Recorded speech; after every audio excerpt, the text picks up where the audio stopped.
The little girl saw it immediately. Surrounding the princess were 5 auras of babies, leading her to conclude that the eldest princess was expecting quintuplets. However, the princess did not believe her words at all, as her belly was completely flat, and she was deeply worried about not being able to conceive. The girl then explained that the energy of the 5 babies could not enter the princess's womb because something impure was buried in her backyard.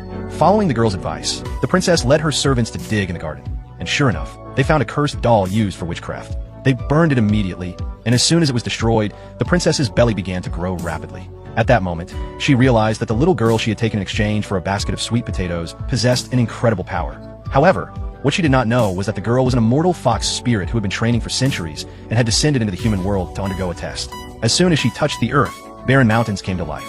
The elders believed she was a lucky star sent to bless the people and decided to adopt her as their daughter.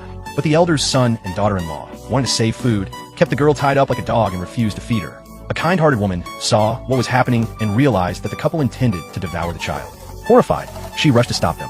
When she noticed that the woman was carrying a basket of sweet potatoes, the cruel daughter-in-law demanded the food in exchange for the girl, threatening to eat her otherwise. Thinking about how adorable the little girl was and how she was about to be killed, the woman did not hesitate. She handed over the sweet potatoes and took the girl home, adopting her as her own daughter.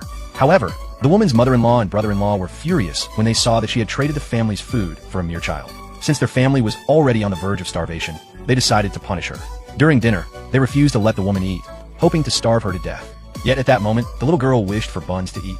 In those times of famine, not even the mayor could afford to eat buns, let alone a little girl. But in the next second, buns rained down from the sky, falling into their courtyard. Now, the family had enough supplies to last for a month, and no longer had to worry about hunger. The woman realized that the girl was no ordinary child. To confirm her suspicion, she asked if there was anything else she wanted to eat. The girl said she wanted meat. Just then, several wild rabbits ran straight into their home. The brother-in-law and mother-in-law were overjoyed, as their grandson had not eaten meat in a long time. But only the woman knew that the little girl was a lucky star who could make wishes come true. When the brother-in-law and mother-in-law saw that the woman's family was eating meat, they realized that there must be much more in the house and felt cheated. Taking advantage of the darkness, they snuck into the woman's home and stole the buns and rabbit meat. During the argument that followed, the elderly grandmother, weakened by hunger, collapsed. But instead of showing concern for her condition, the brother-in-law and mother-in-law only mourned the loss of the stolen food.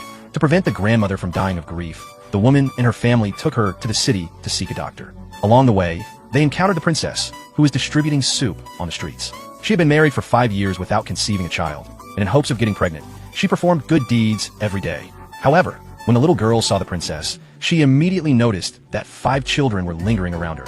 The reason they had not entered her womb was due to the impurity buried in her garden. Although many people advised the princess not to trust a mere child, she was desperate to conceive. Taking a chance, she invited the woman and the little girl to her palace, promising them a great reward if they could find the impurity.